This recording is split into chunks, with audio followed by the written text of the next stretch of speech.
মঞ্চে আসুন আসুন যোগদান করবে। আমি অনুরোধ করব আমাদের জেলা তৃণমূল কংগ্রেসের সভাপতি শ্রী নরেন চক্রবর্তী এবং তৃণমূল কংগ্রেসের যিনি চেয়ারম্যান শ্রী হরেরাম সিং, তারা যৌথভাবে রাম বাউরি সঙ্গে ছিলেন বিজেপির নেতা শ্রী রাম বাউরি, সেই রাম বাউরি আজকে তৃণমূল কংগ্রেসে জয়েন করলেন, তৃণমূল কংগ্রেসে যোগদান করলেন। মাননীয় মুখ্যমন্ত্রীর উন্নয়ন এবং পশ্চিমবঙ্গের যে উন্নয়ন, সেই উন্নয়নকে সামনে রেখে আজকে রাম বাউরি তৃণমূল কংগ্রেসে যোগদান করলেন। আমরা তাকে সাদরে গ্রহণ করিলাম। আমি রাম বাউরিকে এই ব্যাপারে কিছু বলার জন্য অনুরোধ করছি।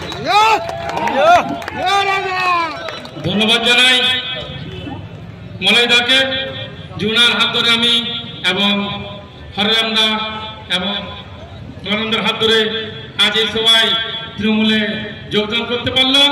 তার জন্য ওনাদের অসংখ্য অসংখ্য ধন্যবাদ জানাই। আর এই যোগদানে আমার মূল উদ্দেশ্য, আজ আমরা যে সভা করেছি, এই সভায় কিন্তু সমগ্র বাউর সমাজ এবং তপশিলীর উন্নয়নের জন্য সেই সভা করেছি। আগামী দিনে আমি